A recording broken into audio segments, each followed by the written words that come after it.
Have you ever stood in a place so old that the silence feels like a weight pressing against your chest? We like to believe that history is a straight line, a paved road leading from the primitive past to our illuminated present. But what if that road is broken? What if the history you know is merely a whisper over a grave, a reconstructed memory designed to comfort us, to hide the jagged edges of a timeline that has been snapped and retied more times than we care to admit? We look at the white marble statues in museums and see purity, logic, and order, yet we forget that they were once painted in garish hallucinations of colour, now stripped bare by time and our own expectations. We see what we want to see, but tonight we're going to look for what is missing. We're going to listen for the voices that were silenced before the ink could dry on the page. So before you get too comfortable, take a moment to like the video and subscribe, but only if you really like what I'm doing here. And tell me, where are you listening from tonight? What time is it in your corner of the world? Let's synchronize our watches before we step back into the deep time. To understand the ghost, we must first visit the house it haunts. Long before the Greece of philosophers and democracy, before the Parthenon crowned the Acropolis like a jewel of geometry, there was something else in the Aegean Sea, something older, something stranger. On the island of Crete, a civilization flourished that does not fit our standard models of ancient evolution. We call them the Minoans, a name given to them by modern archaeologists, named after a mythical King Minos who may or may not have existed. We do not know what they called themselves. The Egyptians, in their hieroglyphs, referred to them as the Keftiu, the people of the islands in the midst of the Great Green. They appear in Egyptian tomb paintings bearing gifts, slender figures with pinched waists and flowing hair, carrying vessels of exquisite craftsmanship. But when you look closely at the ruins they left behind, particularly at the Palace of Knossos, a disturbing question arises. Where are the walls? In almost every ancient civilization, from Mesopotamia to China, the first priority of a city was defense. Huge ramparts, watchtowers, gates meant to keep the terrified citizens in and the marauding armies out. But in Minoan Crete, the palaces sat open to the landscape. They were sprawling multi-story complexes with light wells that funneled the sun into the lower depths, with flushing toilets and complex hydraulic systems that would not be seen again in Europe for thousands of years. They had paved roads and drainage systems that rivaled the Romans, yet they seemingly had no fear of invasion. Were they naive? Or did they possess a power, a protection, or an alliance that rendered stone walls obsolete? The artifacts they left behind do not glorify war. There are no reliefs of kings smiting enemies, no piles of severed heads. Instead, we see frescoes of bulls, giant heavy beasts with lyre-shaped horns, and leaping over them are young men and women, not killing the bull, but dancing with it. Acrobatics in the face of death.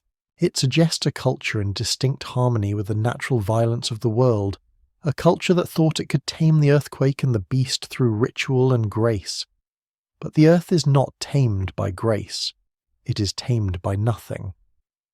Around 1600 BC, the island of Thera, known today as Santorini, sat just 70 miles north of Crete. It was a jewel of the Minoan world, a circular island enclosing a shallow lagoon. But beneath that lagoon, the magma chamber was swelling. The pressure was building in the silence of the deep rock. When Thera erupted, it was not merely a volcanic event, it was a planetary trauma. It is estimated to have been one of the largest volcanic events in recorded history, ejecting cubic miles of rock and ash into the stratosphere.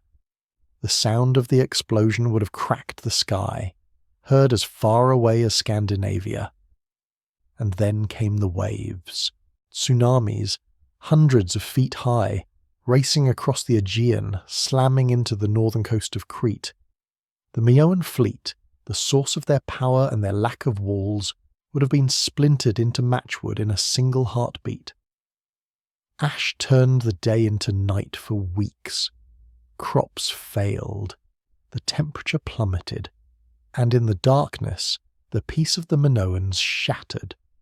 We find evidence of fire, of destruction, but not just from the volcano. In the chaotic years that followed the eruption, the archaeological record shows a shift. The delicate, nature-loving art disappears. A new layer enters the strata, a layer of iron and blood. The Mycenaeans. They came from the mainland, a rougher, harder people. If the Minoans were the dreamers, the Mycenaeans were the waking nightmare. They spoke an early form of Greek, which we know because they left behind clay tablets inscribed with a script we call Linear B. When we finally deciphered these tablets in the 20th century, we didn't find poetry or philosophy. We found lists, inventories of chariots, wheels, swords, armour, and slaves. We found the bureaucracy of a war machine. They took the shattered remnants of the Minoan paradise and built their own citadels, but these were not open to the sun. These were fortresses. At Mycenae and Tiryns they constructed walls using limestone blocks so massive, weighing so many tons, that when later Greeks looked upon the ruins centuries later, they refused to believe human hands could have lifted them. They said these cyclopes, the one-eyed giants of myth, must have stacked them. We still call it cyclopean masonry today. It is a testament to fear. You do not move 10-ton stones to build a wall unless you are terrified of what is coming for you. The Mycenaeans were powerful, rich, and aggressive. The gold death masks found in their shaft graves show faces of stern, bearded men, lips pressed tight in eternal silence. This is the era of the Trojan War, of Agamemnon and Achilles, if they existed at all. It was an age of heroes, perhaps, but also an age of brutal extraction. They dominated the Aegean for centuries. They took the sophisticated bureaucracy of the Minoans and turned it into a system of control, and then something inexplicable happened. Something that keeps historians awake at night, staring at the ceiling, wondering if our own civilization is as fragile as a vase on a tilting shelf. Around 1200 BC the palaces burned. Not just one, all of them. Pylos, Mycenae, Tiryns, Thebes. Within a span of 40 or 50 years, every major Mycenaean centre was destroyed and abandoned.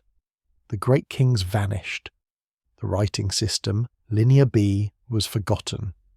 It wasn't just a political collapse, it was a cognitive reboot. The ability to write, to record history, was lost for 400 years. The lights went out. The population of Greece plummeted. Entire regions were depopulated. The craft of masonry, the art of fresco, the engineering of the dams, forgotten. What happened?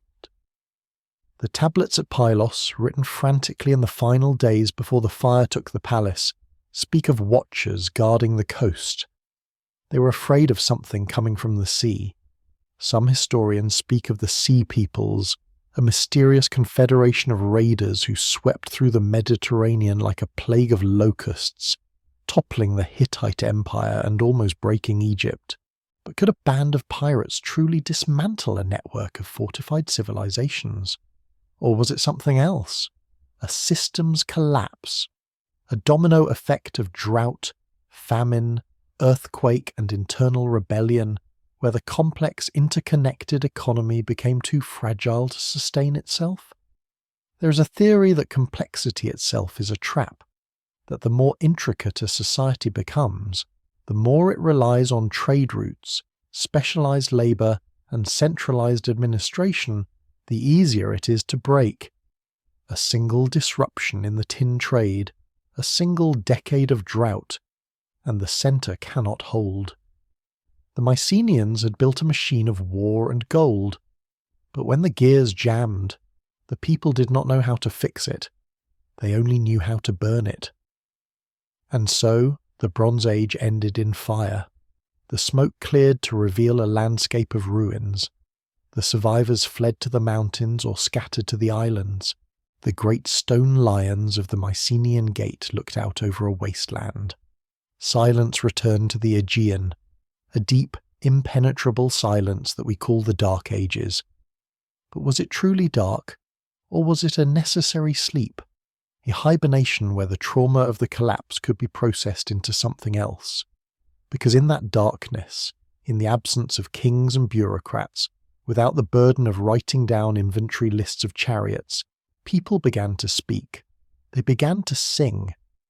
And from the ashes of the warlords, a blind poet would eventually conjure a memory of a war that may never have happened quite the way he told it, weaving the ghosts of the past into a new kind of consciousness.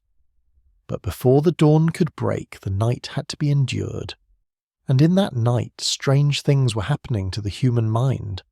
The pottery from this period changes. The wild octopuses and flowers of the Minoans and the warriors of the Mycenaeans disappear. In their place, we find geometry, precision, circles, meanders, swastikas, triangles. The art becomes mathematical, abstract, almost digital.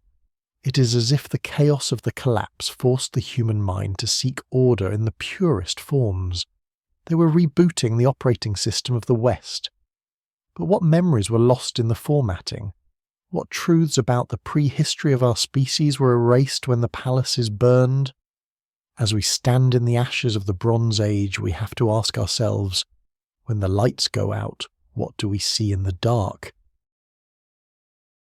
Who turned out the lights? When we look at the timeline of human history, we are accustomed to the idea of progress. We assume that technology always improves, that populations always grow, that knowledge once gained is never truly lost. But the history of the Mediterranean teaches us a darker lesson. It teaches us that civilization is not a sturdy edifice built on rock, but a fragile web suspended over a void. And sometimes the web snaps. We left the Aegean choking on smoke, the great palaces of the Mycenaeans reduced to scorched skeletons on the hilltops. But who held the torch? Who killed the Bronze Age? Historians have spent centuries trying to indict a suspect, and the most chilling answer might be that there was no single murderer. There was only a perfect storm of catastrophe, a cascading failure of systems so complex that no one understood how to save them. But in the ancient imagination, disaster always has a face. And in the records of the survivors, specifically the Egyptians, that face came from the water. They called them the Sea Peoples. The name itself sounds like a ghost story, a collective label for a nightmare that washed up on the shores of the civilized world. We do not know for certain who they were or where they came from. The Egyptian pharaoh Ramses III carved his victory over them onto the walls of his mortuary temple at Medinet Habu, depicting a chaotic mass of invaders, the Peliset, the Cheka, the Shekelesh, the Shardana. In the reliefs they wear strange feathered helmets and horned caps. They bring their families with them in ox carts, suggesting this was not just a raiding party, but a desperate migration, a movement of people fleeing something terrifying in their own homelands. Were they refugees? Pirates? Mercenaries turned rogue? Some theories suggest they were the displaced populations of Italy, Sicily, or even the collapsing Mycenaean world itself, turning to predation to survive. They swept down the coast of the Levant, erasing the Hittite Empire, a superpower that had stood for centuries, as if it were made of sand. They cut the trade routes, they severed the arteries of tin and copper that kept the Bronze Age alive. Consider the metal itself. Bronze is an alloy. It requires copper, which was abundant in Cyprus, and tin, which was rare and had to be sourced from as far away as Afghanistan or Cornwall. To make bronze, you need a global economy. You need safe seas, diplomatic treaties, and complex logistics. When the Sea Peoples, or the drought, or the earthquakes broke the network, the supply of tin dried up. The Bronze Age didn't just end because of the war, it ended because the machine ran out of fuel. And in the vacuum a new metal appeared. Iron. It was dirtier, harder to work and required much higher temperatures to forge. But its ore was everywhere. You didn't need a king or a trade fleet to find iron. You just needed the red earth beneath your feet and a hot enough fire. The shift from bronze to iron was a democratization of violence. The weapons were no longer the exclusive property of the palace elite. Now anyone could forge a sword. The world became harder, colder, and much more dangerous. This period, stretching roughly from 1100 BC to 800 BC, is what historians call the Greek Dark Ages. For a long time, scholars viewed this as a void, a black screen in the movie of history. The population of Greece may have dropped by as much as 75%. Think about that. 3 out of every 4 people gone. Villages were abandoned. The great engineering feats were lost. But the most haunting loss was the silence of the mind. The art of writing, the linear B script that had catalogued the chariots and the sheep, vanished completely. For 400 years the Greeks forgot how to write. It is a terrifying thought, an entire culture developing amnesia. Grandfathers told stories to grandsons about a time when men could scratch signs onto clay to capture their words, and the grandsons must have looked at them with pity, thinking it was just another myth, like the griffins or the centaurs. What happens to the human consciousness when it loses the external hard drive of writing? The mind is forced to change. It must become a container of memory. Without tablets to record the grain harvest or the lineage of kings, the rhythm of language becomes the only storage device. This is the incubation chamber of the oral tradition. In the darkness of the illiterate centuries, the Greeks began to weave their history into meter, into the hexameter beat that acts as a mnemonic device. They couldn't write the history, so they sang it, and as they sang, the history drifted. The brutal warlords of Mycenae, those men of inventories and stone walls, were slowly transformed into the godlike heroes of legend. Agamemnon, Achilles, Odysseus. Were they real men? Perhaps. But in the Dark Ages they became something more. They became ghosts that the people projected their lost greatness onto. The ruins of the Mycenaean palaces still stood on the hills, massive and silent, reminding the survivors that they were living in the shadow of giants. They must have felt small. They must have felt that they were a fallen race, scratching a living from the earth while the bones of gods lay bleaching in the sun. But was it truly all darkness? Recent archaeology has begun to light a candle in this tomb. On the island of Euboea, at a site called Lefkandi, a discovery was made that challenged the narrative of total collapse. There, dating to the middle of the Dark Ages, archaeologists found a massive wooden longhouse, over 150 feet long. Inside, buried with honours, was a warrior and a woman adorned with gold jewellery, and 4 horses sacrificed to accompany them. This was not the grave of a primitive scavenger. This was the tomb of a local king, a big man who commanded resources and respect. It suggests that even in the shattered world, society was reorganizing itself. The flame hadn't gone out, it was just flickering in the wind.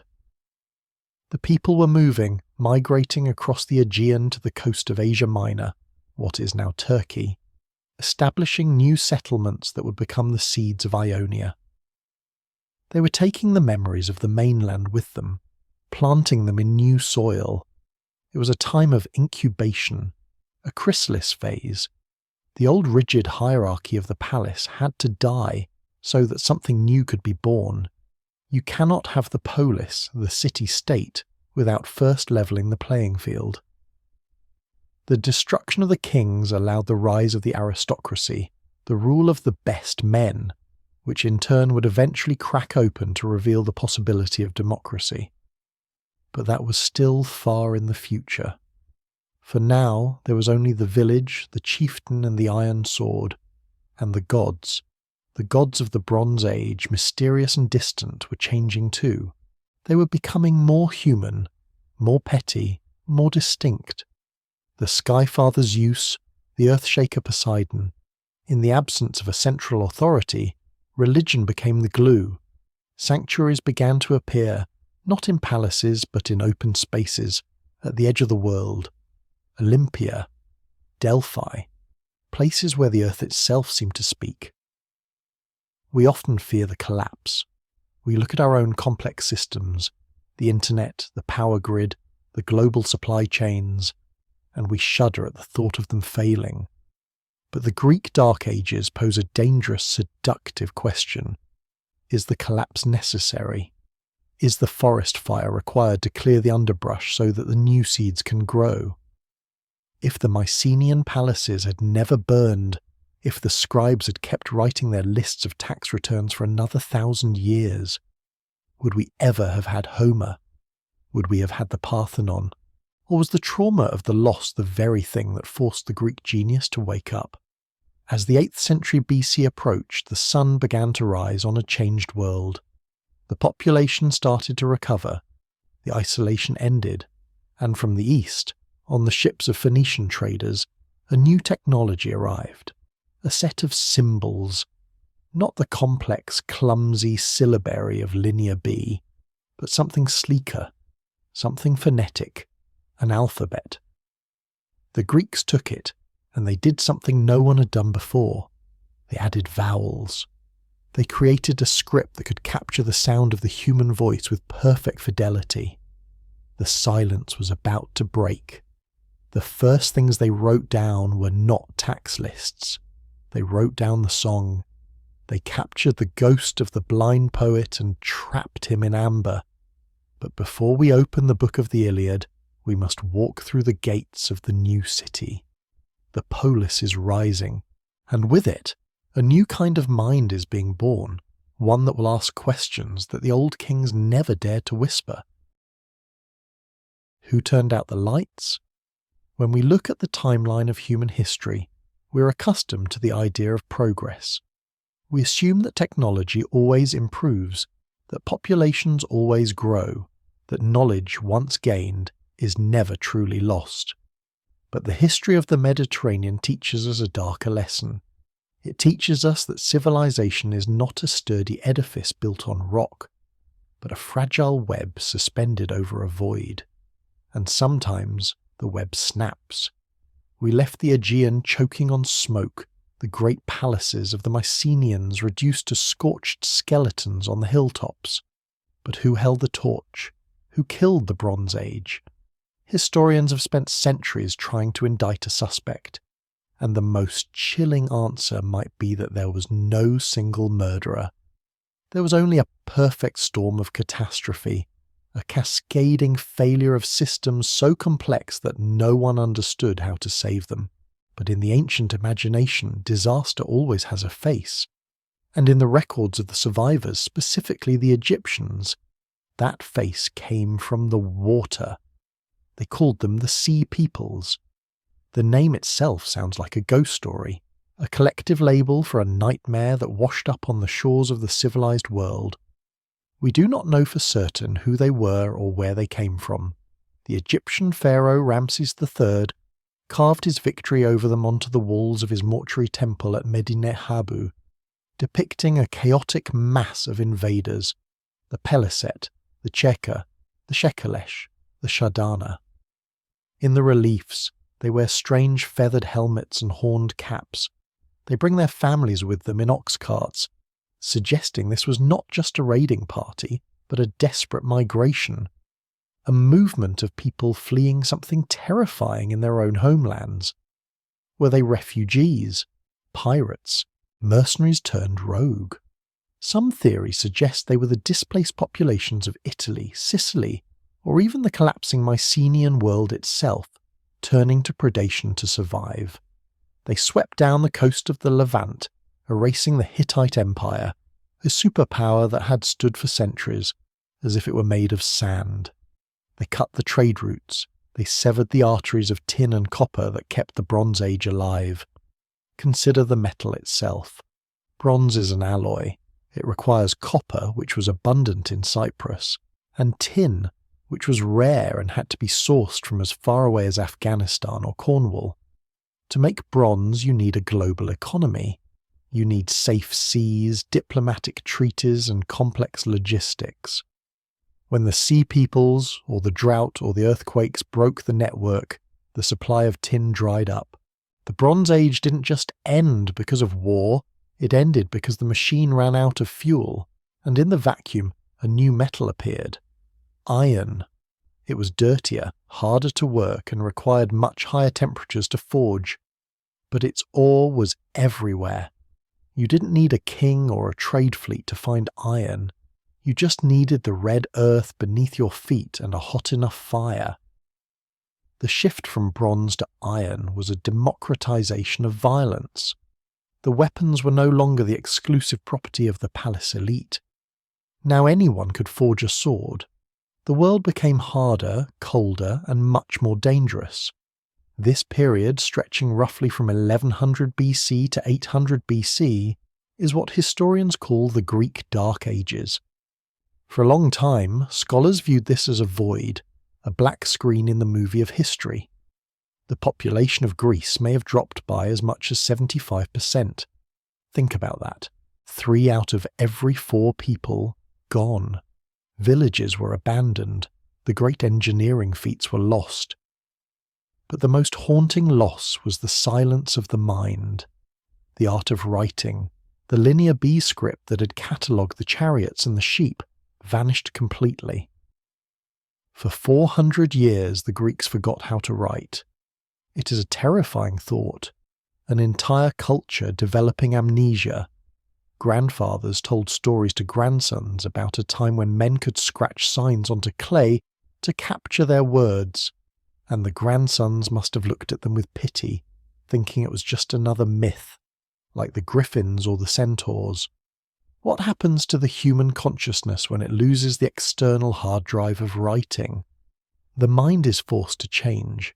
It must become a container of memory. Without tablets to record the grain harvest or the lineage of kings, the rhythm of language becomes the only storage device. This is the incubation chamber of the oral tradition. In the darkness of the illiterate centuries, the Greeks began to weave their history into meter, into the hexameter beat that acts as a mnemonic device. They couldn't write the history, so they sang it. And as they sang, the history drifted. The brutal warlords of Mycenae, those men of inventories and stone walls, were slowly transformed into the godlike heroes of legend. Agamemnon, Achilles, Odysseus. Were they real men? Perhaps. But in the Dark Ages they became something more. They became ghosts that the people projected their lost greatness onto. The ruins of the Mycenaean palaces still stood on the hills, massive and silent, reminding the survivors that they were living in the shadow of giants. They must have felt small. They must have felt that they were a fallen race, scratching a living from the earth while the bones of gods lay bleaching in the sun. But was it truly all darkness? Recent archaeology has begun to light a candle in this tomb, on the island of Euboea, at a site called Lefkandi. A discovery was made that challenged the narrative of total collapse. There, dating to the middle of the Dark Ages, archaeologists found a massive wooden longhouse, over 150 feet long. Inside, buried with honours, was a warrior and a woman adorned with gold jewellery, and 4 horses sacrificed to accompany them. This was not the grave of a primitive scavenger. This was the tomb of a local king, a big man who commanded resources and respect. It suggests that even in the shattered world, society was reorganizing itself. The flame hadn't gone out. It was just flickering in the wind. The people were moving, migrating across the Aegean to the coast of Asia Minor, what is now Turkey, establishing new settlements that would become the seeds of Ionia. They were taking the memories of the mainland with them, planting them in new soil. It was a time of incubation, a chrysalis phase. The old rigid hierarchy of the palace had to die so that something new could be born. You cannot have the polis, the city-state, without first levelling the playing field. The destruction of the kings allowed the rise of the aristocracy, the rule of the best men, which in turn would eventually crack open to reveal the possibility of democracy. But that was still far in the future. For now there was only the village, the chieftain, and the iron sword, and the gods. The gods of the Bronze Age, mysterious and distant, were changing too. They were becoming more human, more petty, more distinct. The Skyfather Zeus, the Earthshaker Poseidon. In the absence of a central authority, religion became the glue. Sanctuaries began to appear, not in palaces, but in open spaces at the edge of the world. Olympia, Delphi, places where the earth itself seemed to speak. We often fear the collapse. We look at our own complex systems, the internet, the power grid, the global supply chains, and we shudder at the thought of them failing. But the Greek Dark Ages pose a dangerous, seductive question. Is the collapse necessary? Is the forest fire required to clear the underbrush so that the new seeds can grow? If the Mycenaean palaces had never burned, if the scribes had kept writing their list of tax returns for another 1,000 years, would we ever have had Homer? Would we have had the Parthenon? Or was the trauma of the loss the very thing that forced the Greek genius to wake up? As the 8th century BC approached, the sun began to rise on a changed world. The population started to recover, the isolation ended, and from the east, on the ships of Phoenician traders, a new technology arrived, a set of symbols. Not the complex, clumsy syllabary of Linear B, but something sleeker, something phonetic, an alphabet. The Greeks took it, and they did something no one had done before. They added vowels. They created a script that could capture the sound of the human voice with perfect fidelity. The silence was about to break. The first things they wrote down were not tax lists. They wrote down the song. They captured the ghost of the blind poet and trapped him in amber. But before we open the book of the Iliad, we must walk through the gates of the new city. The Polis is rising, and with it, a new kind of mind is being born, one that will ask questions that the old kings never dared to whisper. How do you make a decision when the world is silent?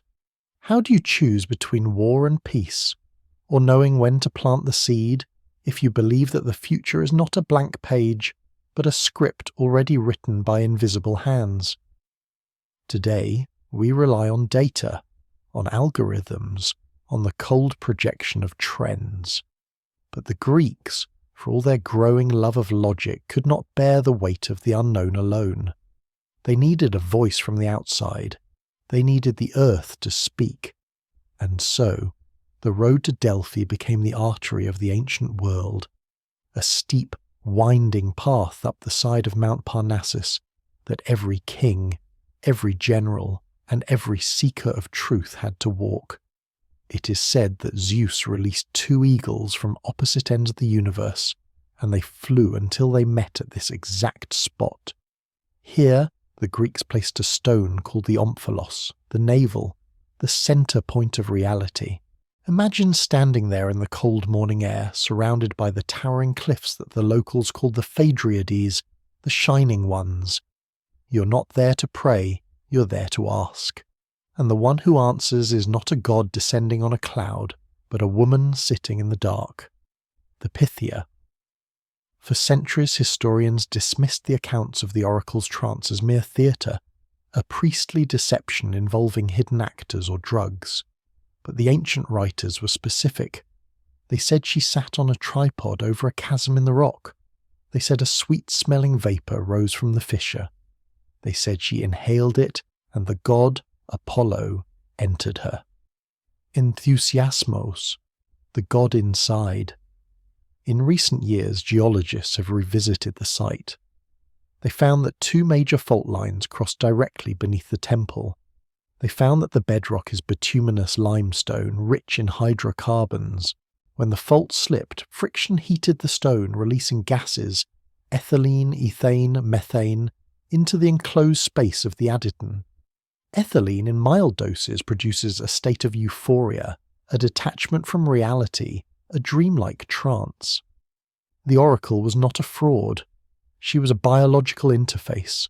breathing in the exhaled breath of the tectonic plates, translating the geology of the earth into the theology of man. But the oracle rarely gave a straight answer. The god loved riddles. When Croesus, the fabulously wealthy king of Lydia, asked if he should attack the rising power of Persia, the Pythia told him, "If you cross the river, you will destroy a great empire."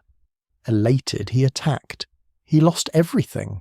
He was captured, his kingdom erased.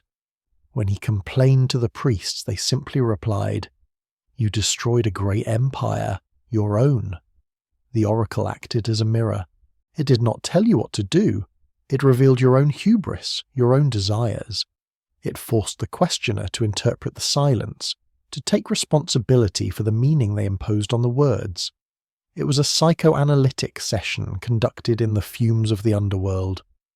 This spiritual centre was the counterweight to the new political reality rising in the valleys below. The polis was hardening.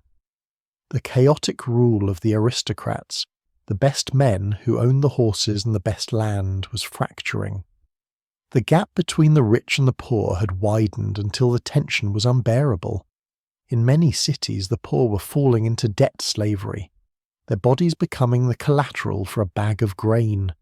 A society that eats its own children cannot survive. And into this breach stepped a new kind of figure, the tyrant. We use the word today to describe a monster, a cruel dictator, but originally tyrannos was a neutral term, borrowed perhaps from the East. It simply meant a ruler who seized power outside the constitutional order. They were populists.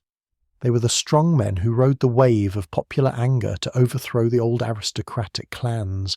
They built temples, they sponsored the arts, and they broke the stranglehold of the bloodlines. They were the necessary violence that shattered the old system to make way for the new. But violence, even necessary violence, requires a cure.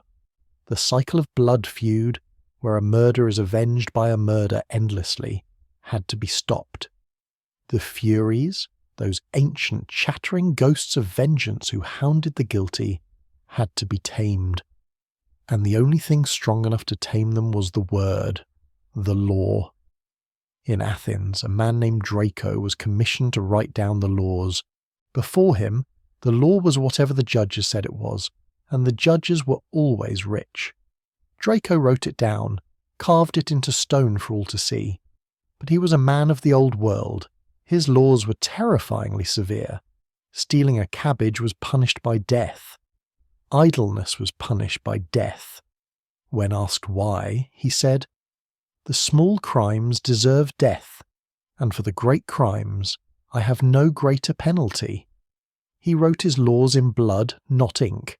It was a failure, but it was a magnificent failure. It established the principle that the law exists independently of the man. It is a thing you can look at, point to, and argue with. Then came the healer, Solon, a poet, a merchant, a man who understood that balance is not about rigidity but about flow. In 594 BC, he was given absolute power to fix the broken city of Athens. He did the unthinkable. He declared the Syzarchaia, the shaking off of burdens. In a single stroke, he cancelled all debts. He freed those who had been enslaved for owing money. He tracked down Athenians who had been sold abroad and brought them back. It was an economic reset, a jubilation. He did not give the land to the poor, which angered them, and he did not leave the rich with all their power, which angered them. He said later that he stood with a strong shield between the two contending parties, allowing neither to win unjustly. He satisfied no one, which is the mark of a true compromise. Solon divided the citizens not by birth, but by wealth. It sounds crude to us, but it was revolutionary. Birth is an accident. Wealth can be achieved. It opened the door to social mobility. He created the idea that the city belongs to those who participate in it. But Solon knew human nature. He knew that as soon as he left they would try to change his laws, so he made the Athenians swear a solemn oath to keep his laws unchanged for 10 years, And then he did the smartest thing a politician can do. He left. He went travelling. He let the machine run without its operator, forcing the Athenians to grow up, to take responsibility for the state they had built. So here we have the paradox of the Greek soul in the archaic age.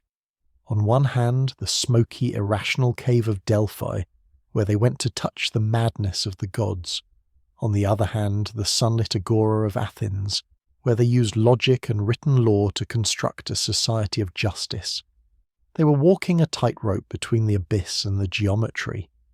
They were trying to be rational in an irrational universe, but as they argued in their marketplaces and consulted their oracles, a shadow was lengthening across the sea. The great empire that Croesus had inadvertently destroyed was not the end of the story. From the deserts of Iran, a power was rising that had no interest in city-states or voting stones. The Persians were coming. They were bringing with them a different idea of order. The order of the King of Kings, the order of submission. The fragile experiment of the Greek Polis was about to be tested by fire, and the gods, watching from Olympus or whispering from the cracks in the earth, fell silent, waiting to see if the men of the West could stand against the tide. History is often painted as a clash of armies, a game of chess played on a map of mud and blood. But sometimes it is a collision of nightmares. To the Greeks, the East was a realm of excess, of soft luxury, and of terrifying faceless unity. To the Persians, the Greeks were something worse. They were chaos. They were a squabbling collection of pirates and terrorists who refused to kneel to the natural order of the universe. When the Persian Empire finally turned its slow, heavy gaze toward the Aegean, it was not merely an invasion. It was an attempt to correct a mistake in the architecture of the world. They didn't just bring soldiers. Herodotus tells us they drank the rivers dry. They whipped the sea with chains when it dared to disobey the King of Kings. This wasn't war. It was a geological event. An avalanche of gold and iron sliding slowly, inevitably toward the fragile valleys of the west. The shadow fell first on the mind. Before a single arrow was fired, the fear arrived. The Athenians sent their envoys to Delphi, desperate for hope, desperate for the earth to tell them they would survive. But the oracle did not offer comfort. The Pythia, sitting in her vapour-filled chamber, screamed at them. "Why do you sit here, you wretched men? Flee to the ends of the earth, for fire and headstrong Mars driving a Syrian chariot will destroy your towers." It was a prophecy of total doom. The envoys refused to leave. They sat as suppliants, begging for a better word.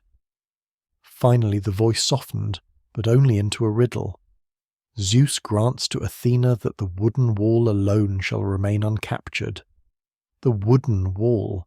What does it mean? In the assembly of Athens the debate raged. The old men, the conservatives, believed it meant the ancient wooden palisade around the Acropolis. They believed in walls of oak and stone. But a man named Themistocles, a man of the New World, a man of the sea, saw something else. He argued that the wooden wall was not a fence, it was a fleet. The city was not the buildings, the city was the people. To save Athens, they had to abandon Athens. They had to commit the ultimate act of faith, leave their homes, their temples, and the tombs of their ancestors to the torch, and trust their lives to the dark water. But time had to be bought, and the price of time is blood. At a narrow pass called Thermopylae, the Hot Gates, where the sulphur springs bubble up from the underworld, a different kind of wall was built. We all know the story of the 300 Spartans. It has been told and retold until it feels like a comic book, but strip away the slow-motion action and the stylized violence, and look at the silence of the moment. King Leonidas knew he was not going there to win. The oracle had given Sparta a choice: mourn the death of a king, or see your city destroyed. He chose the death of a king. It was a ritual sacrifice. Along with the Spartans stood Thespians and Thebans, often forgotten by history, waiting in the bottleneck where the mountains meet the sea. Imagine the sound of that army approaching, the vibration in the ground, the sheer visual noise of 1,000,000 men, Medes, Immortals, Assyrians, Indians, clothed in every colour of the East, and against them a bronze line of silence. The battle was brutal, intimate and claustrophobic, but the end was written before it began. The betrayal came, as it always does, from within. A local shepherd showed the Persians a goat path through the hills. When the Greeks were surrounded, when the spears were broken, they fought with their hands and teeth. They were buried where they fell. The epitaph later carved there was quiet, devoid of boasting. Go tell the Spartans, stranger passing by, that here obedient to their laws we lie. They did not die for glory. They died for the law. They died to prove that the machine of the Persian Empire could be stalled by the will of free men. But the avalanche did not stop. It rolled south. It flowed into Attica. And there it found nothing. The city of Athens was empty. The streets were silent. The doors were swinging in the wind. The population had fled to the island of Salamis. Only a few holdouts remained on the Acropolis. The old men who believed the wooden wall was a literal barricade. They were slaughtered. The Persians climbed the sacred rock. They entered the temples, and they burned it all. Imagine standing on the deck of a ship in the Straits of Salamis, watching your world burn. The smoke of the Acropolis rising into the sky, blotting out the sun. The temple of Athena, the house of the goddess, reduced to a black skeleton. The statues, the kuroi, with their archaic smiles, toppled and shattered in the heat. It was a moment of total erasure. The worst nightmare of the Bronze Age collapse was happening again.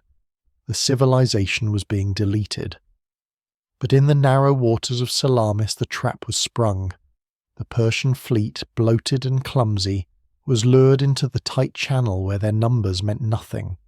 The Greek triremes, lighter and faster, danced around them like wolves. Xerxes, the king of kings, sat on a golden throne set up on a hillside to watch his triumph. Instead, he watched his navy turn into driftwood. The wooden wall of Themistocles held. The sea saved what the land could not.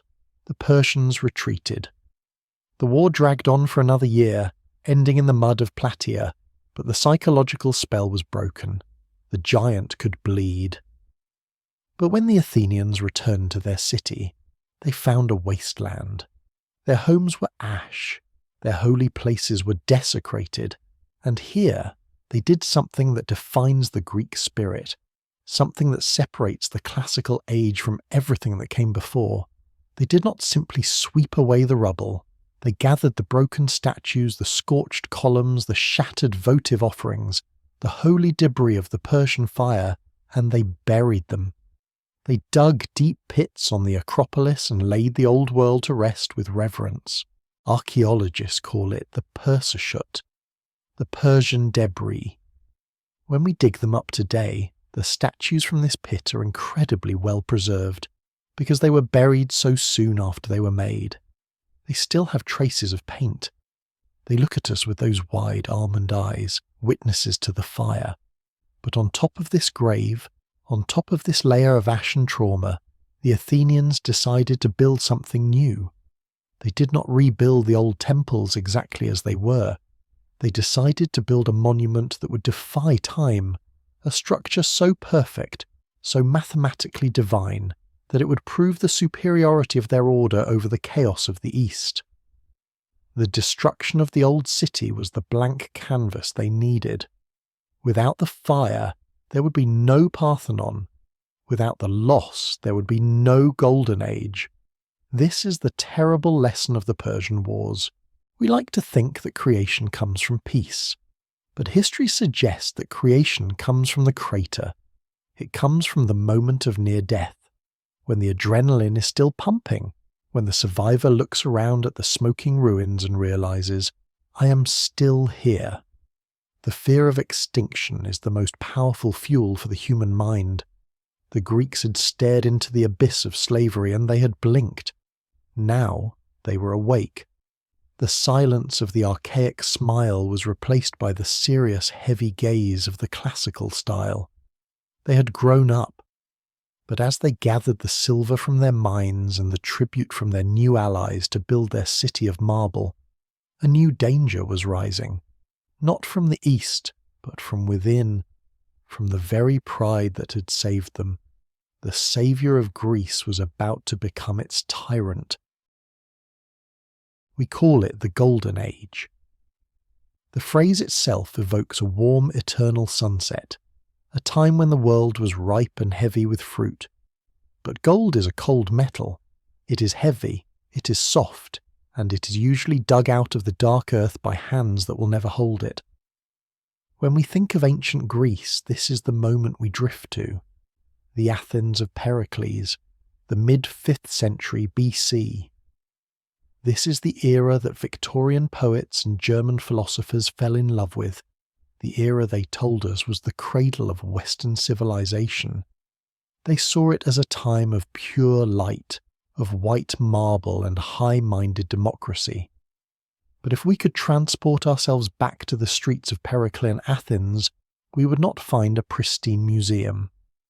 We would find a city that was loud, crowded, smelling of garlic and sweat, a city built on a magnificent, terrifying illusion. Let us walk up the hill again. The Persians burned the old temples, so the Athenians built a new one. The Parthenon. It stands there today, broken but defiant, the symbol of logic and order. But look closer. If you were to measure it with the tools of a modern engineer, you would find something disturbing. There are almost no straight lines in the Parthenon. If the columns were truly straight, the optical illusion created by the bright Greek sun would make them look like they were bowing inward, as if the roof were crushing them. So the architects swelled the columns slightly in the middle, a technique called entasis. They curved the floor upward, they tilted the columns inward, they built a structure that is physically distorted in order to look perfect to the human eye. It is a building made of tricks. It proves that the Greeks understood that human perception is flawed, and that to reach the truth, you sometimes have to bend the reality. The Parthenon is not a monument to geometry. It is a monument to the manipulation of the mind. And then there is the colour. This is perhaps the greatest lie we have told ourselves about the ancient world. We love our white statues. We love the purity of the pale stone. But the Greeks would have found our white museums horrifyingly unfinished. They painted their temples in garish psychedelic colours, blues, reds, golds. The friezes of the Parthenon were not quiet reliefs. They were vibrant, high-contrast comic strips visible from the ground. The statues of the gods were not ghostly figures. They had skin painted in flesh tones, lips of bright red, eyes made of inlaid glass and precious stones that caught the light. Their clothes were patterned with complex weaves. They looked real. They looked like giant dolls. Time has stripped them naked, bleaching the chaotic colour away, leaving us with a blank canvas onto which we project our own desires for austere perfection. We have invented a white Greece that never existed.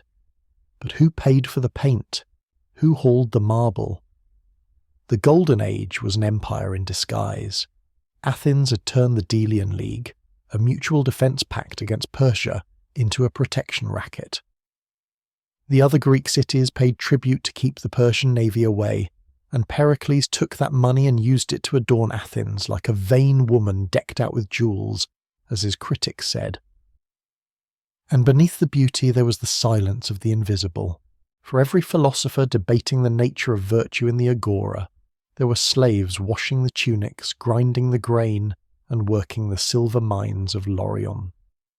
The silver that paid for the fleet and the temples came from deep, narrow shafts where men lived and died in darkness, living tools, according to Aristotle. The democracy was a club for free, adult male citizens. The majority of the population, women, foreigners, slaves, were mute witnesses to the miracle. The women of Athens lived in the shadows of the houses, in the gymnasium, weaving the fabric of daily life while the men wove the fabric of history. It is a strange paradox that the city named after a female goddess, Athena, the warrior who needed no mother, gave so little voice to its own daughters. And yet, there were cracks in the silence. We hear whispers of Aspasia, the brilliant mistress of Pericles, a foreign woman who was said to be so intelligent that she taught rhetoric to Socrates himself. She's a ghost in the machine, a hint that the intellectual life of the city was not entirely a male monologue, but she is the exception that proves the rule. So where did the Greeks go to escape the crushing weight of all this logic, this politics, this bright, unforgiving sun? They went to the dark. They went to Eleusis. Just 14 miles northwest of Athens lay the sanctuary of the Eleusinian Mysteries. This was not a state religion of public sacrifice and barbecue. This was a secret, a cult dedicated to Demeter, the goddess of the harvest, and her daughter Persephone, who was abducted by Hades into the underworld. For nearly 2,000 years, the wisest men and women of antiquity, Plato, Hadrian, Cicero, travelled there to be initiated. And here is the true mystery. They all kept the secret. To reveal the details of the rites was punishable by death, and so, to this day, we do not know exactly what happened inside the Telesterion, the great hall of initiation. We know they walked in a procession, shouting and mocking each other to humble the ego. We know they fasted. We know they drank a potion called the kykion, made of barley and pennyroyal. Some botanists and chemists have suggested that the barley was infected with ergot, a fungus containing psychoactive alkaloids similar to LSD. Was the high point of Greek religion a psychedelic trip? Inside the dark hall, something happened. A sudden light, a revelation, a sheaf of wheat held up in silence. Those who emerged from the mysteries claim that they no longer feared death. Pindar wrote, "Blessed is he who has seen these things before he goes beneath the hollow earth, for he understands the end of mortal life and the beginning of a new life given of God." The rational, logical Greeks, the inventors of science, placed at the very centre of their spiritual life a moment of pure, irrational ecstasy. They understood that logic has a limit. They knew that you can build the perfect building and write the perfect laws, but eventually you have to close your eyes and drink the cup that takes you to the underworld. The Golden Age was a balancing act between the Apollonian, the drive for order, light, and reason, and the Dionysian, the drive for chaos, intoxication, and nature. The Parthenon represents the light, Eleusis represents the dark, and for a few brief decades Athens managed to hold these two opposing forces in suspension. It was a moment of high tension, like a violin string pulled tight, but strings that are pulled too tight will eventually snap. The perfection could not hold. The hubris of Athens, its imperial arrogance, began to frighten its neighbours. Sparta, the wolf to the south, was watching. The tension between the land power of the Spartans and the sea power of the Athenians was becoming unbearable. And within the city itself a man was walking the streets, a man with bulging eyes and a snub nose, a man who looked like a satyr but spoke like a knife. He was not satisfied with the buildings or the illusions. He was stopping people in the marketplace, stopping the rich and the poor, and asking them questions that tore at the fabric of their reality. What is justice? What is piety? Do you really know what you think you know? Socrates was beginning his work, and his questions would prove to be more destructive than any Persian fire. The Golden Age was about to face its trial, not on the battlefield, but in the courtroom. The invisible city, the city of the mind, was about to devour its own children. The sun is setting on the Parthenon, and the shadows are getting long. Can you feel the chill in the air? The party is over. The wine has turned to vinegar in the cup. If the Golden Age was a dream of symmetry and light, what follows is the waking up in a cold room with a headache that throbs behind the eyes. We often skip over the ugly end of the story to get to the marble statues, But you cannot understand the mind of the West without understanding the trauma that broke it. The war came. The Peloponnesian War. It was not a glorious struggle against a foreign monster like Persia. It was a suicide pact. Athens and Sparta, the whale and the elephant, tore each other apart for decades. The beautiful long walls of Athens were pulled down to the sound of Spartan flutes. The democracy, panic-stricken and paranoid, began to eat itself. A plague swept through the city, killing Pericles and a third of the population, leaving bodies piled in the temples. The gods, it seemed, had left the building, and in this wreckage a man walks barefoot through the dusty streets. He's ugly by Greek standards, bulging eyes, a snub nose, a belly like a satyr. He wears the same ragged cloak summer and winter. He writes nothing. He builds nothing. He simply walks and he talks. But his talk is dangerous. He stops the general and asks, "What is courage?" The general blusters, gives examples, tells war stories. The man shakes his head.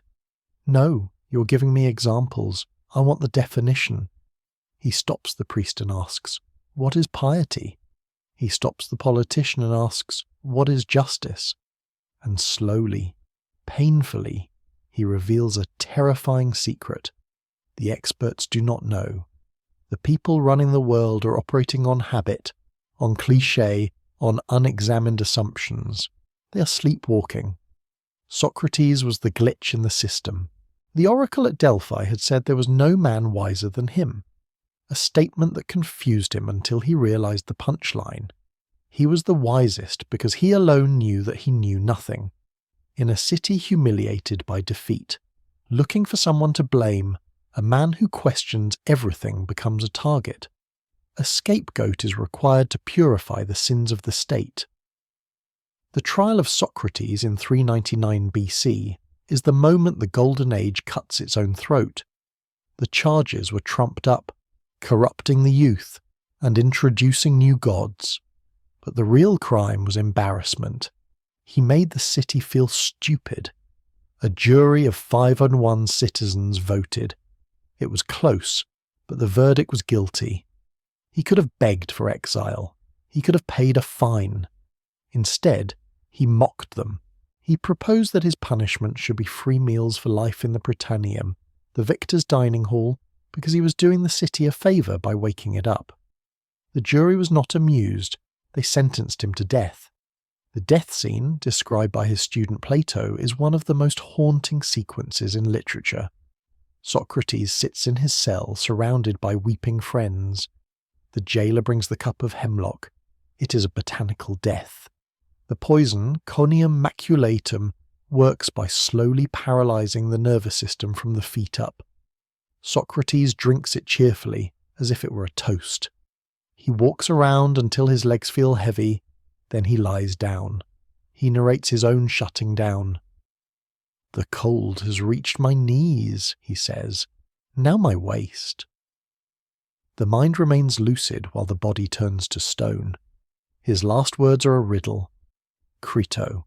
"We owe a rooster to Asclepius. Please don't forget to pay the debt." Asclepius was the god of healing. You sacrifice a rooster when you recover from an illness. Socrates was suggesting that life, this confused, shadowy, physical life, is the sickness, and death is the cure. The old man died, but the trauma birthed a monster of a different kind. Among those weeping young men was a wrestler named Aristocles, known to history by his nickname, Plato, broad shoulders. He watched the democracy, the rule of the people, kill the best man in Athens, and it broke him. He turned his back on politics. He turned his back on the physical world. He retreated to a grove of trees named after a hero called Hecademus, the Academy, and he began to build a fortress of words. Plato realized that the world we see with our eyes is a lie. It changes, it decays, it deceives. So he invented a story to explain our condition, the allegory of the cave. Imagine, he says, a cave deep underground.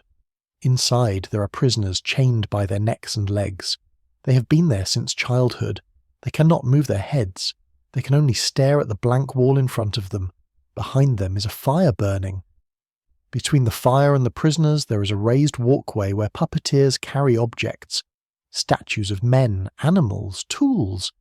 The fire casts the shadows of these objects onto the wall. The prisoners watch the shadows, they name them, they study their movements, they award prizes to the one who can predict which shadow will come next. To them, the shadows are reality. They know nothing else. Then, one prisoner is freed. He is forced to stand up and turn around. The movement hurts, his joints are stiff. He looks at the fire and is blinded. He tries to look at the puppets, but he is confused. He thinks the shadows were more real. He is dragged up the rough, steep path out of the cave.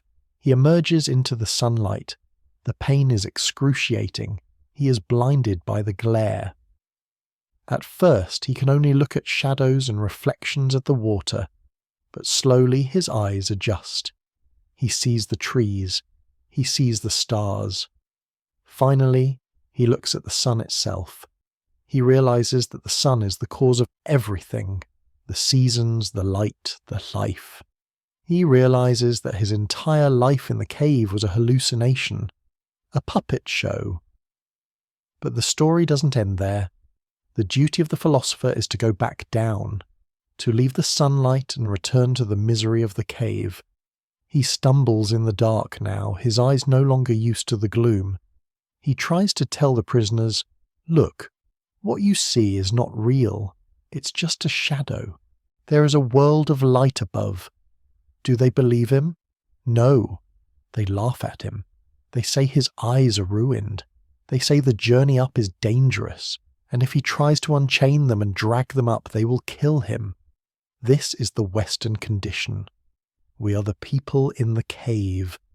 The screen you're looking at, the news you consume, the cultural narratives you accept, are they the world, or are they shadows cast by a fire you cannot see? Plato suggested that the real world is a realm of abstract forms, perfect and unchanging, accessible only to the intellect, not the senses.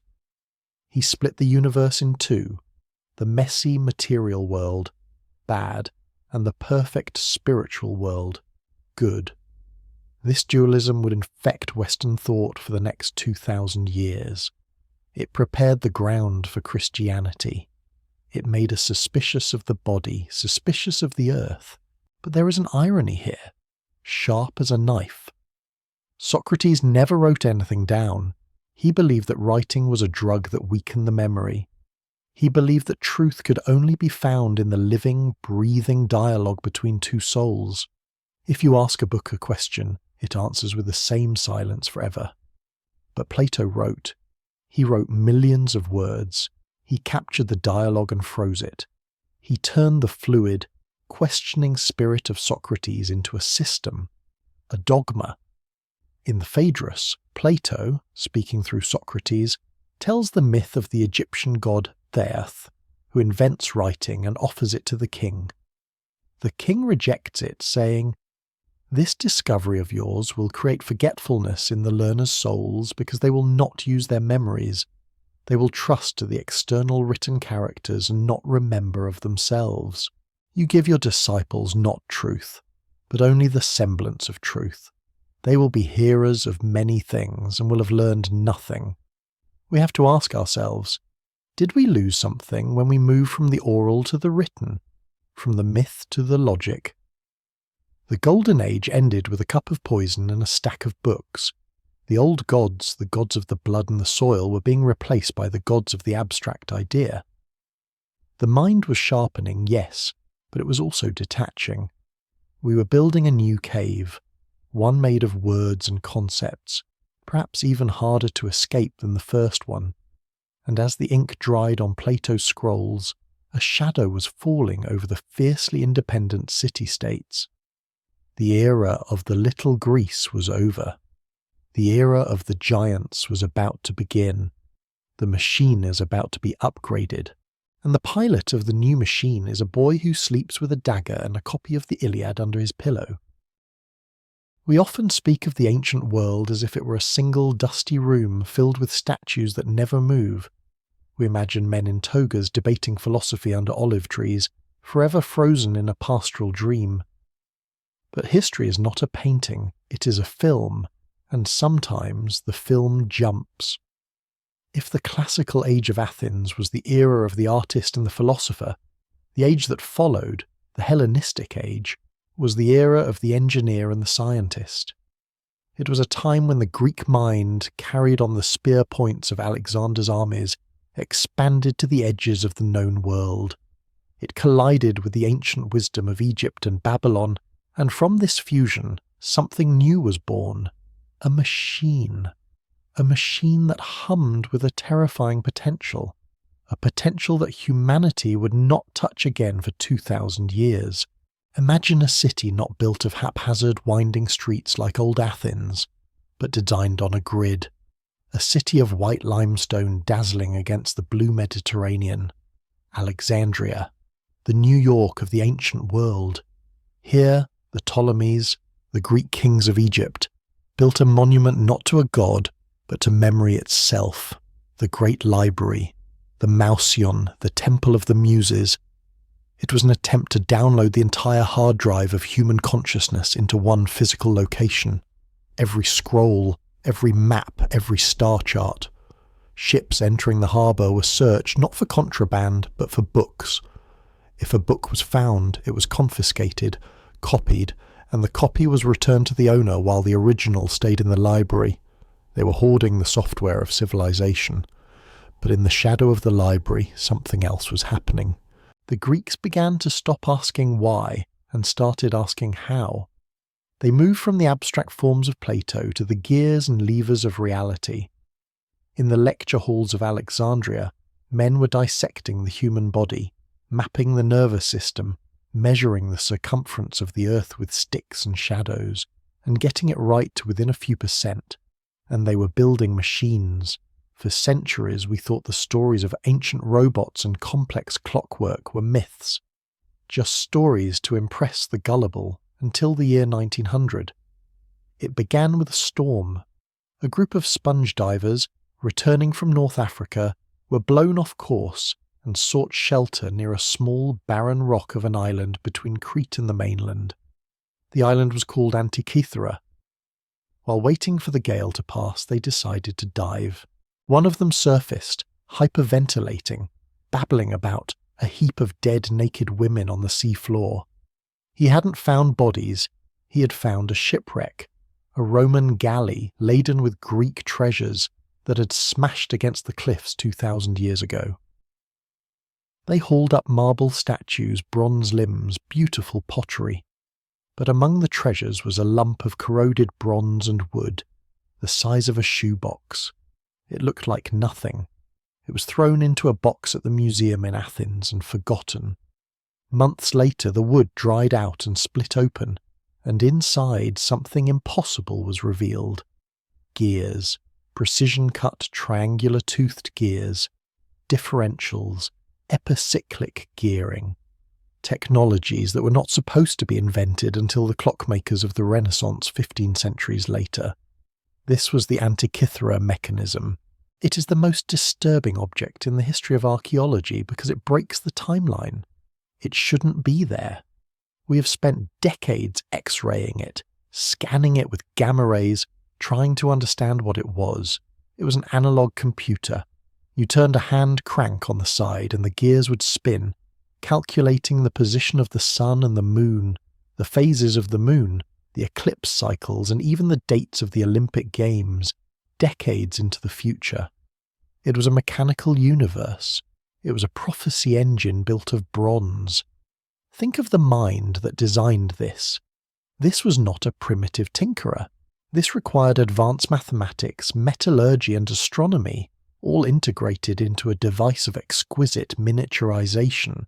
And here is the haunting question. You do not build a complex machine like this as a prototype. You don't build the iPhone 1 as your first attempt at a telephone. The Antikythera mechanism is perfect, refined, confident. It implies that there were others, ancestors, descendants. a whole lineage of clockwork computers that have rusted away into the dust of history, leaving this single, drowned survivor to mock our arrogance. How advanced were they really? We know of Heron of Alexandria, a genius of the 1st century AD. He wrote books on pneumatics and automata. He built the first steam engine, the Eolipoli. It was a simple sphere filled with water heated by a fire spinning rapidly as steam escaped through bent nozzles. He built automatic doors for temples that opened when a fire was lit on the altar, using the expanding air to displace water and drive a system of counterweights and pulleys. He built the first vending machine. You put a coin in a slot, it hit a lever and dispensed a measured amount of holy water. Steam engines, programmable robots, analog computers. The pieces were all there. The Greeks had all the components necessary for an industrial revolution 2,000 years before it happened in Britain. They were standing on the threshold of the modern world. They could have had railways crossing the Roman Empire. They could have had steam-powered ships. They could have mechanized production. So why didn't they?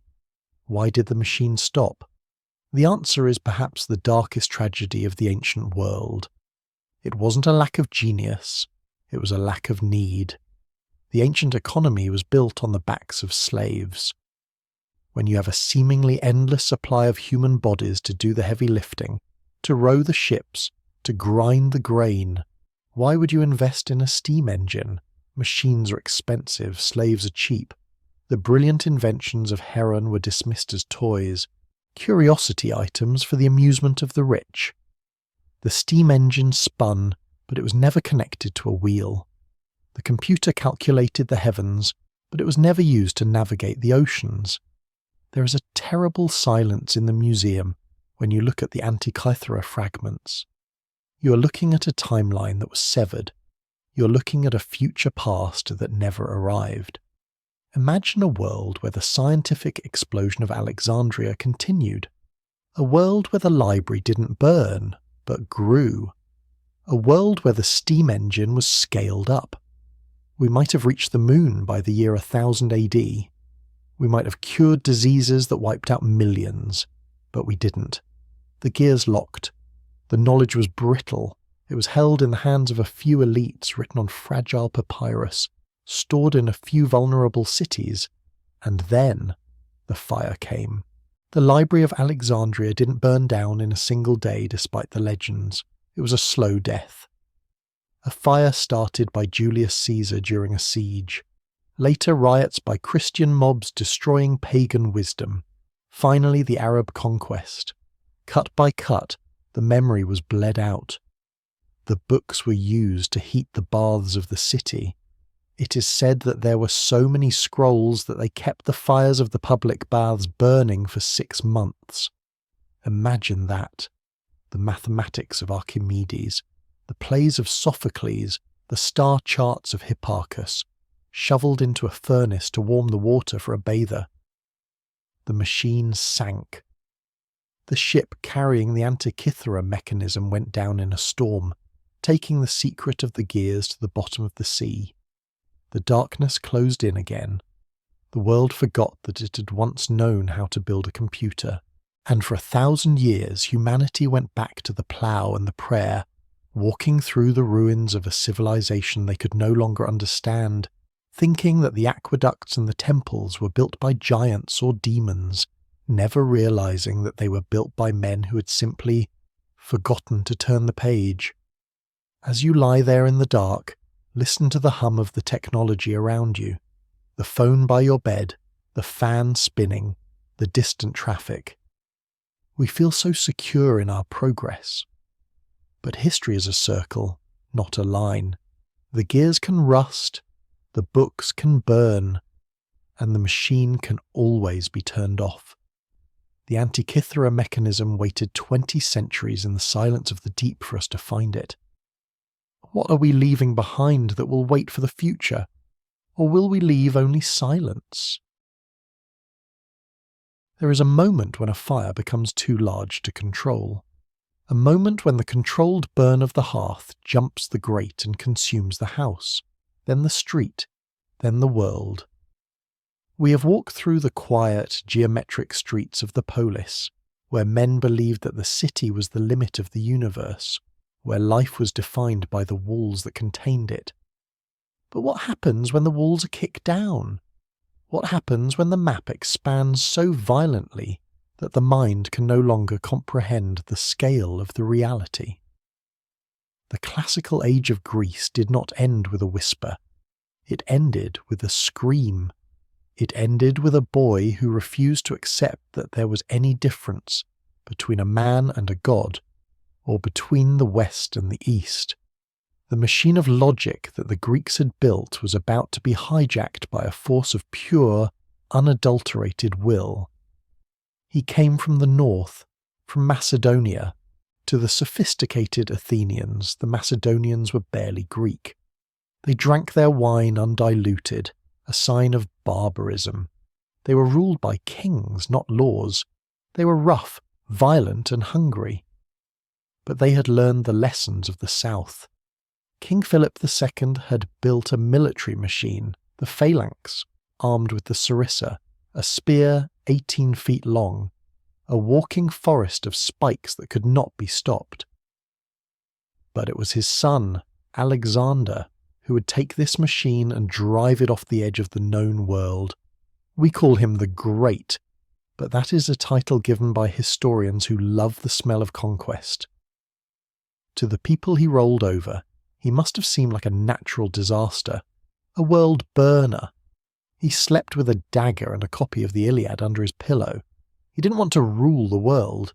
He wanted to become a myth. He was a student of Aristotle, the master of logic, yet he was possessed by a Dionysian madness. He is the ultimate paradox, the philosopher king who communicated through slaughter. Follow him into the desert. He crosses into Asia, casting a spear into the sand and claiming the entire continent as spear-won land. He unravels the Gordian knot not by untying it, but by slicing it in half with his sword. The message is clear. The old complexities, the old riddles, will not be solved by thinking. They will be solved by force. He chases the Persian king, Darius, deeper and deeper into the east, and then he does the unthinkable. He reaches Persepolis, the ritual capital of the Persian Empire, the jewel of the East. It was a city of cedar and gold, a place of breathtaking beauty. And one night, after a drunken party urged on, the stories say, by a courtesan named Thais, he lit a torch. They say it was revenge for the burning of Athens by Xerxes 150 years earlier, a circle closing. But as the flames licked up the great columns of the Hall of 100 Columns, something else was burning.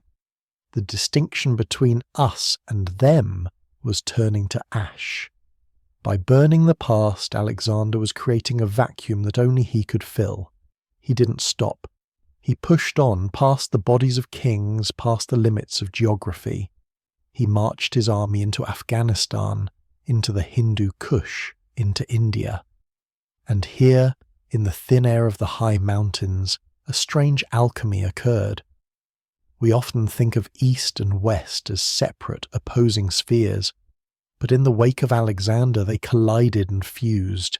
He married a Bactrian princess, Roxana. He forced his officers to marry Persian women in a mass wedding at Susa, 10,000 unions in a single day. He was trying to breed a new race, a hybrid humanity that was neither Greek nor Persian, but something universal. Look at the art from this period. From the region of Gandhara, you will see statues of the Buddha. But look closely at the face. The features are Apollo. The hair is wavy in the Greek style. The robes are draped like a toga. This is the secret ghost of history, Greco-Buddhism. For centuries, the Greeks and the Buddhists lived together, traded together, and thought together. Some of the earliest statues of the Buddha were carved by Greek hands. The tranquility of the East met the realism of the West, and for a moment the world was one. But the world is not infinite. even for a god. On the banks of the Ephesus River in India, the dream broke. It wasn't an enemy army that stopped him. It was the rain. The relentless, warm, rotting monsoon rain, and the silence of his own men. They had marched for 8 years. They had walked 11,000 miles. They had forgotten the faces of their wives. They were done. They refused to take another step toward the ocean that Alexander believed lay just a few days' march away. They mutinied. For the first time, the boy who had never lost a battle lost the will of his followers. He sat in his tent for 3 days, sulking like Achilles, furious at the limits of human endurance. He was forced to turn back. The god was tethered to the earth by the weariness of mortals. He died in Babylon at the age of 32. The cause is a mystery. Typhoid, malaria, poison, or perhaps just the sheer exhaustion of burning too bright. The silence that fell over the world at that moment must have been deafening. The centre of gravity vanished. When asked on his deathbed to whom he left his empire, he whispered, "To the strongest." He didn't leave a legacy of peace. He left a cage match. His generals, the Diadochi, tore the world apart like wolves fighting over a carcass. The empire fractured into kingdoms, the Ptolemies in Egypt, the Seleucids in Asia, the Antigonids in Macedonia. But the genie could not be put back in the bottle. The city-state was dead. The polis had been replaced by the cosmopolis, the world city. Imagine the psychological trauma of this shift. For centuries you knew who you were.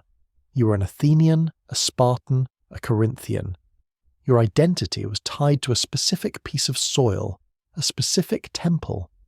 Now you were a speck in a vast, sprawling empire ruled by distant kings who spoke Greek but lived like pharaohs. You were a citizen of the world, which is another way of saying you belonged nowhere. The intimacy was gone.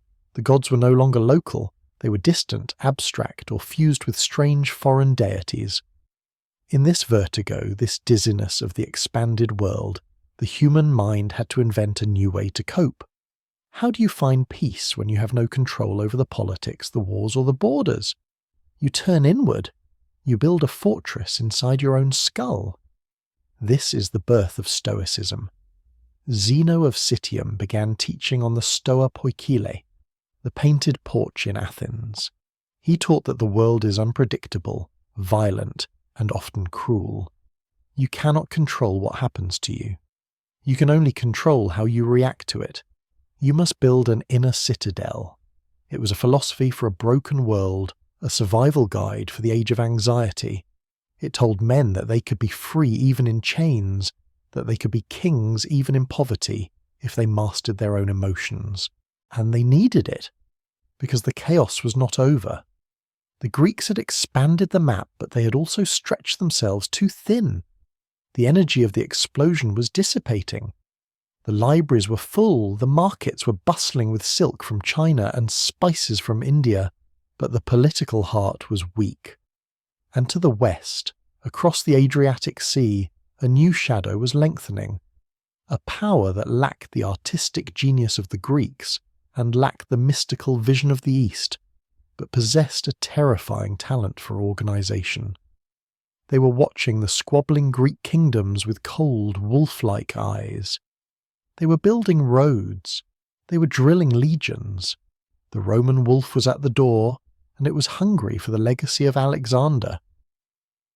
The final act of the Greek drama was about to be played out, not as a tragedy of hubris, but as a hostile takeover. The end of a world does not always sound like a thunderclap. Sometimes it sounds like the rhythmic crunch of hobnailed boots on a paved road. It sounds like the scratching of a quill pen, tallying up the plunder. We have watched the Greek spirit rise from the ash of the Bronze Age, dream itself into the geometry of the Parthenon, and explode outward with the madness of Alexander. But every explosion inevitably contracts. The energy dissipates. and in the vacuum left by the fracturing of Alexander's empire, a new sound was heard in the west. It was the sound of a machine that did not care for riddles or nuances or the golden mean. It cared only for results. Rome was coming. To the Greeks, the Romans were a puzzle. They appeared to be civilized. They wore togas, they built temples, they respected the laws, but there was a hardness to them, a lack of imagination that unsettled the philosophical mind. The Greeks fought for glory, for the agon, the contest of excellence. The Romans fought to win. They fought to end the discussion. When the Roman legions finally crossed the Adriatic, they didn't come to destroy Greek culture, they came to consume it. They were like a younger, stronger, more brutal brother who covets the inheritance of the elder. They looked at the statues of Praxiteles and Phidias, not with religious awe, but with the appraiser's eye of a collector. The breaking point arrived in 146 BC. The city of Corinth, rich, beautiful, and foolishly defiant, stood against the legions. The Roman consul Mummius arrived at the gates. He did not recite poetry. He breached the walls and let the wolves loose. The men were slaughtered. The women and children were sold. The city was torch-lit, a funeral pyre that burned for days. But it is what happened in the ashes that haunts the historian. It is said that the Roman soldiers, ignorant of art, took the priceless paintings of the Greek masters, threw them on the ground, and used them as game boards to play dice. This is the moment the signal changes. The nuance of the creator is trampled by the indifference of the conqueror. Mummius, loading the stolen treasures onto ships bound for Italy, warned his crew that if they broke any of the statues, they would have to replace them with new ones. He thought a masterpiece was just a commodity, something that could be ordered from a factory. And yet, a strange thing happened. As the ship sailed west, heavy with the plunder of Corinth, the ghost of Greece hitched a ride. The Roman poet Horace later wrote, "Graecia capta ferrum victorem cepit." Captive Greece took captive her rude conqueror. Rome conquered the body of Greece, but Greece conquered the soul of Rome. The Romans became obsessed with their victims. They copied the statues. They copied the temples. They copied the philosophy. They even renamed the gods. Zeus became Jupiter. Ares became Mars. Aphrodite became Venus. But they were wearing the clothes of the dead. This is the great tragedy of the Western transmission. What we know of ancient Greece comes to us largely through the filter of Rome. We see the Greeks through Roman eyes. We read their philosophy in Latin translations. We look at Roman copies of lost Greek originals, but a copy is never the thing itself. The sharp, dangerous edges of the Greek mind were sanded down to fit the Roman desire for order and utility. The dangerous, ecstatic mystery of Dionysus was tamed into a garden party. The radical questioning of Socrates was diluted into a polite education for gentlemen. The idea became an institution. We are living in a civilization built on a telephone game, a message whispered from Athens to Rome, to the monasteries of the Middle Ages, to the Renaissance, and finally to us. How much of the original signal has been lost in the static? Athens itself became a museum. The great city of Pericles became a university town, a tourist trap for wealthy young Romans who came to study abroad.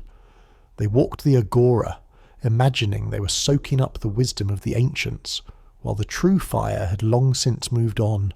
The schools of philosophy, the Academy of Plato, the Lyceum of Aristotle, kept their doors open for centuries, but they were no longer engines of discovery. They were archives. They were guarding the ashes, not tending the flame. The final flicker of the light is a date that is rarely taught, but it marks the true end of the ancient world. 529 AD. The Roman Empire had already fallen in the west, and the Christian Emperor Justinian ruled from Constantinople. He looked at the old pagan schools of Athens with suspicion. They were remnants of a demon-haunted past, and so he issued a decree. The academy, founded by Plato 900 years earlier, was closed. The teaching of philosophy was forbidden. Imagine the scene. 7 philosophers, the last guardians of the Greek intellectual tradition, packing their scrolls, their maps, their instruments. They left Athens. They walked out of the city that had invented the Western mind. And where did they go? They went east. They sought refuge in Persia, in the court of the Sassanid king. The circle had closed. The wisdom that began in the ferment of the east, that had been refined in the fire of the Aegean, returned to the Orient to hide from the darkening west. The Parthenon, the house of the virgin goddess, was stripped of its gold and ivory. It became a Christian church. Icons were painted over the old murals.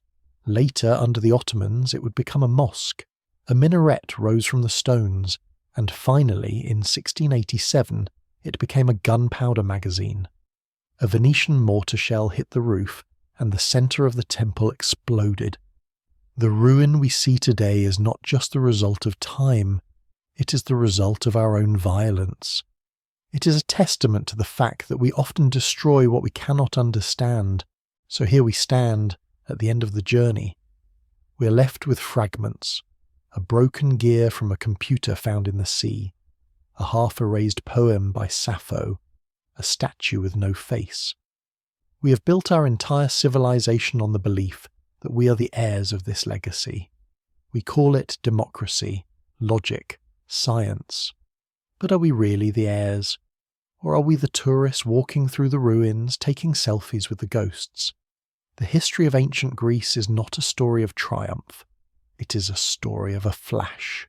A blinding, momentary arc of electricity that jumped between the poles of the human mind. It showed us what we are capable of, the height of the philosophy and the depth of the tragedy. It showed us that we can measure the earth and map the stars, but we cannot conquer our own nature. The civilizational reboot we spoke of in the beginning, perhaps it has already happened. Perhaps the Greece we dream of is the memory of a world that was already lost before we were born. As you drift into sleep tonight, let the silence of the ruins wash over you. The white marble is cool to the touch. The cicadas are singing in the olive groves, just as they did 3,000 years ago. The arguments of the philosophers have faded into the wind. The swords of the conquerors have turned to rust. All that remains is the sea, the wine-dark sea breathing against the shore. It was there before the first stone was laid, and it will be there long after the last stone falls. The mystery is not what happened to them. The mystery is what is happening to us. Are we building something that will last? Or are we just waiting for the next layer of ash to fall? The oracle is silent. The rest is up to you.